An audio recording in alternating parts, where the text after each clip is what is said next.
Welcome to Esoterisphere. For thousands of years, people have asked, who truly rules the world? Is it governments? Billionaires? Secret societies? According to ancient Gnostic texts, the answer is something far stranger and far more insidious. The Archons. Not quite gods, not quite demons. The Archons are cosmic impostors, false rulers who hijacked creation itself.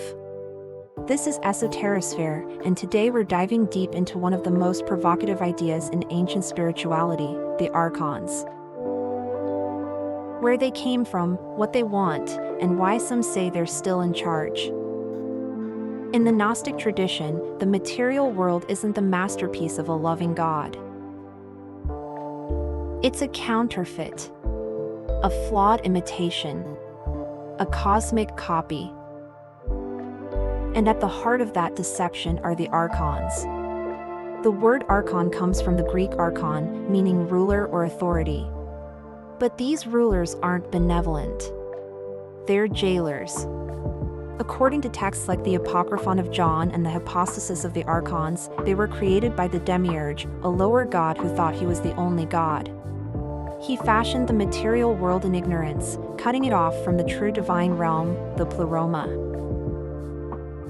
The Archons were his enforcers, his cosmic middle management.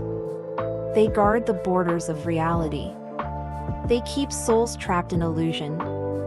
Think of them as the wardens of a spiritual prison. So what do? The Archons manipulate. They distract. They deceive. They govern not just the stars and planets, but the systems of control in our everyday lives. Religious dogma, political hierarchies, material obsessions, and the illusion that this world is all there is. To the Gnostics, the Archons are the architects of spiritual amnesia.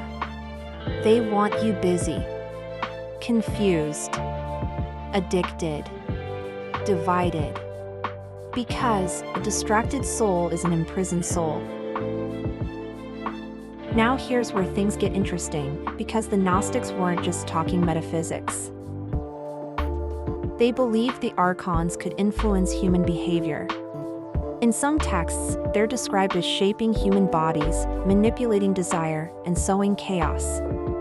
In the Hypostasis of the Archons, they attempt to control Eve and her children. But the spiritual spark, the divine essence in humanity, proves harder to dominate. And that spark, according to Gnostics, is what gives us the power to resist the Archons. Through gnosis, direct experiential knowledge of the divine, we awaken. We remember who we are. And the Archons hate that. Some modern thinkers have drawn comparisons between the Archons and ideas from conspiracy, psychology, and even alien lore. Parasitic mind forms, false realities, reptilian overlords. Carl Jung called them psychic forces, archetypes that distort our perception. Others say they sound suspiciously like the principalities and powers Paul warns about in Ephesians. Whatever they are, the Archons seem to represent something very real. The forces that keep us numb, distracted, and asleep. And whether they're literal beings, metaphysical metaphors, or ancient allegories, their influence is undeniable. So how do you fight back? The Gnostics didn't offer weapons.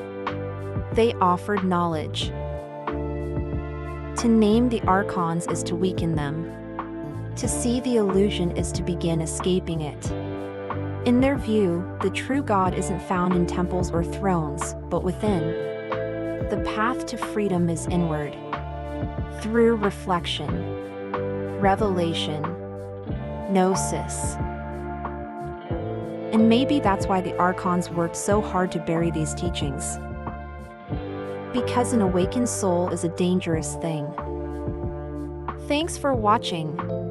If you enjoyed this video, please consider clicking the like button and subscribing to the channel. It really helps us out. Don't forget to tap that notification bell to be notified whenever a new video drops. And if you have any suggestions for future videos, let us know in the comments. Brightest of blessings to you all.